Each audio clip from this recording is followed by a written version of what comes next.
Olá pessoal, tudo bem? Para vocês pais que têm aí crianças na idade aí de 7 a 9 aninhos de idade, eu preparei um e-book bem interessante para mostrar para vocês como que nós desenvolvemos a mentalidade maker ou a mentalidade gamer aqui na nossa escola. E para você, nosso aluno, eu gostaria que você seguisse as recomendações desse e-book para elaborar o projeto que nós iremos propor.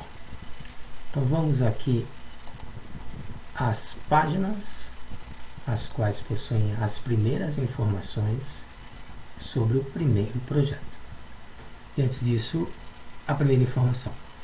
Para transformarmos as crianças em makers e gamers, é necessário a aplicação de uma variedade de operações. Dentre essas, as atividades lúdicas com foco em tecnologia se destacam. Então não é simplesmente dar um celular com videogame para o teu filho. Isso não irá transformá-lo em um maker, porque ele estará em uma situação aparentemente ativa, tá? Mas é diferente da ação que iremos propor e que propomos aqui na nossa escola. Ele assumirá efetivamente uma postura ativa e não passiva, como ocorre no caso aí do uso dos videogames, embora aparentemente ele esteja assumindo uma posição ativa, mas é só aparentemente. Então, através dessa disciplina de atividades para makers e gamers, a criança passa a compreender a existência da aplicabilidade de alguns materiais que seriam jogados fora. Ou seja, há vários materiais na sua casa que podem ser reaproveitados ao invés de serem jogados fora. Então, o fato de nós aqui na escola alertarmos as crianças em relação a essa possibilidade de criar projetos com materiais alternativos aumenta a sua compreensão em relação à aplicabilidade e uso desses materiais. Um outro detalhe interessante dessa disciplina, a criança, a partir do momento que começa a ter as nossas aulas, ela aumenta o interesse por estudo em projetos, sobre projetos. A criança de 7 a 8 anos pensar em projetos, sim, é muito cedo. Só que nós, através dessas atividades de montagem, indiretamente acabamos proporcionando uma visão diferenciada para essa criança. Além de ter interesse por procedimentos de pesquisa. Então vamos iniciar um projeto, mas vai ser o que o projeto? Vai ser uma sonda espacial? Vai ser um robô? E aí a gente começa a realizar um movimento de pesquisa. Vamos pesquisar sobre as sondas espaciais, sobre os robôs. Então a gente dá o terceiro passo importante para formar a mentalidade maker e gamer. Ter uma relação mais envolvente com computadores e demais equipamentos e componentes eletrônicos. Então os nossos alunos, eles podem até usar o celular como uma ferramenta de pesquisa ou para jogar um game que nós desenvolvemos aqui na escola. Mas nós os aproximamos de algumas interfaces de desenvolvimento. Então, é por essa razão que nós afirmamos que ele assume uma postura ativa e não passiva nesse processo. E à medida que ele vai avançando em projetos, eles serão apresentados, com o passar do tempo, os componentes eletrônicos, como por exemplo um motor, uma LED, um capacitor, um resistor, e a criança vai adquirindo uma cultura de eletrônica diferente do que ocorre quando ele apenas está manipulando um game através do seu celular ou através do seu computador. Ele está tendo contato com componentes físicos e não apenas digitais. Porém, para evitarmos um trauma para a criança iniciante, precisamos definir o passo a passo dessa trajetória. Então, ao invés de apresentarmos interfaces, ao invés de apresentarmos diversos projetos para a criança, nós temos que encontrar uma forma lúdica de envolvê-lo no processo. Então, o que nós usamos para que ocorra a organização do raciocínio? Nós usamos papelão, isopor, palitos de sorvete, palitos de churrasco sem pontas, sucatas plásticas, barbantes, usamos massinha biscuit para fazer as junções, enfim.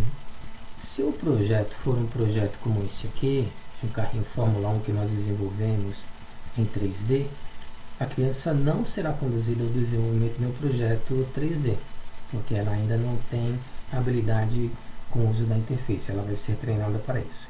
Mas com esses materiais, papelão e isopor, ela já consegue recortar, fazer perfurações usando uma tesoura, usando um palito para fazer a conexão entre as rodas.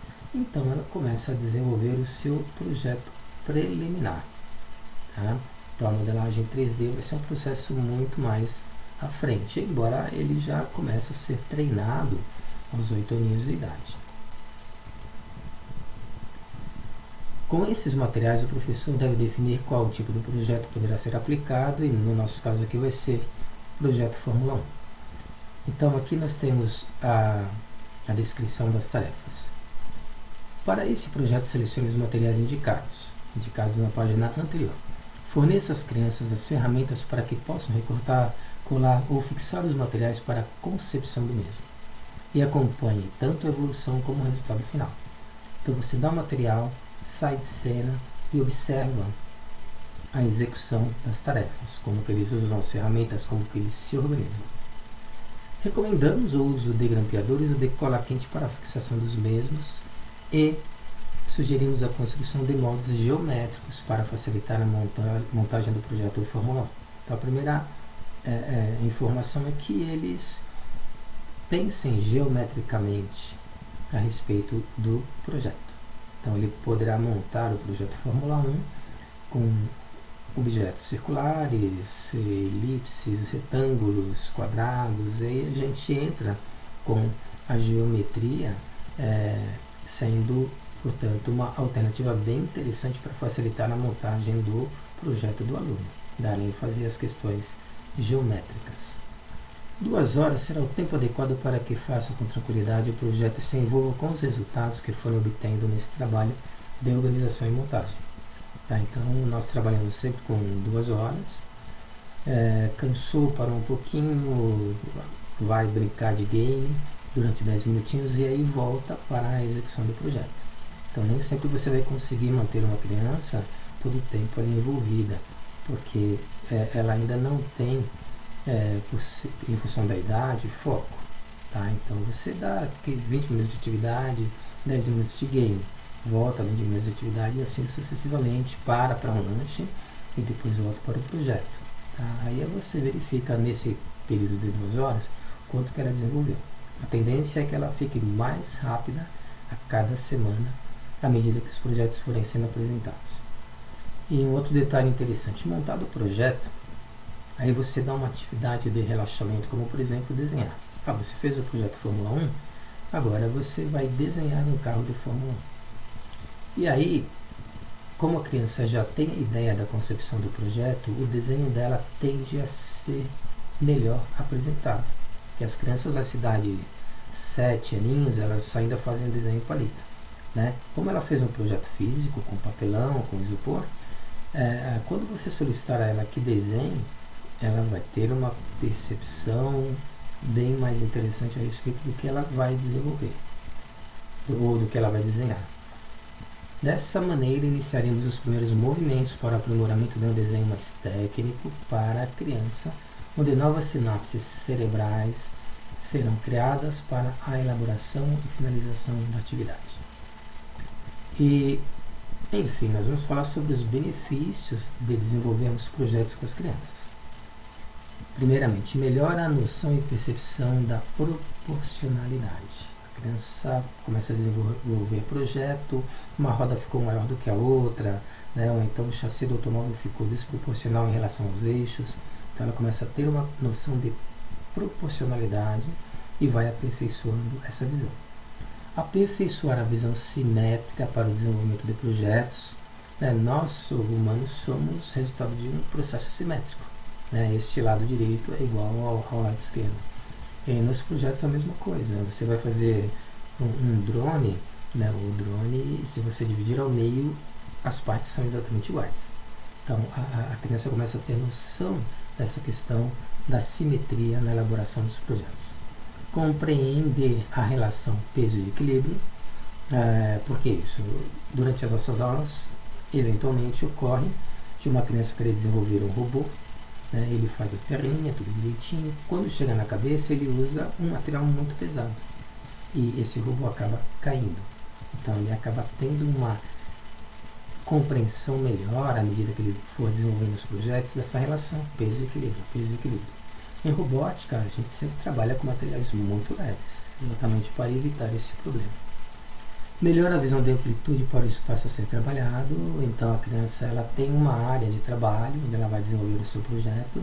Ela está limitada a esta área por recomendação minha como professor, e ela vai trabalhar dentro daquele parâmetro. Então isso é muito importante que ela entenda as limitações. Melhora a sua percepção sobre a importância do aproveitamento de materiais diversos, plásticos, borrachas, madeiras, algum tipo de material diferenciado como isopor ou metal. Então, o que ela pode fazer com esses materiais? Que tipo de ação ela pode aplicar a esses materiais de forma que atinjam o seu objetivo? Além de aumentar a criatividade da criança e melhora a percepção de qual uso de ferramenta é o mais adequado para determinadas operações. Quando ela está no videogame, ela não usa nenhum tipo de ferramenta. Mas quando ela está aqui conosco, ela usa o alicate, ela usa a mini retífica, ela usa a chave de fenda, ela usa a chave de boca. E isso dá à criança uma percepção a respeito da importância de cada ferramenta, que não acontece nos videogames. E também melhora, mede o grau de cometimento de erros e os avalia. Então, eventualmente e certamente, a criança cometerá erros durante a execução do projeto. E a nossa regra é que é com os erros que se aprende. Tá? Então é importante que a criança erre durante o processo, ou a finalizar, e aí reavalie. Em uma outra possibilidade de recriação desse projeto, ela realmente fará a correção necessária para não incorrer nos mesmos erros. Ok? Então, essa visão que eu quis passar para vocês com o nosso e-book.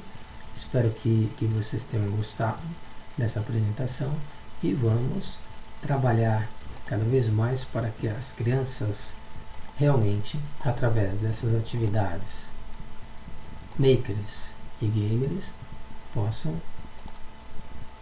ser crianças realmente diferentes e com visão de projetos e, se Deus quiser, futuros profissionais da área da engenharia.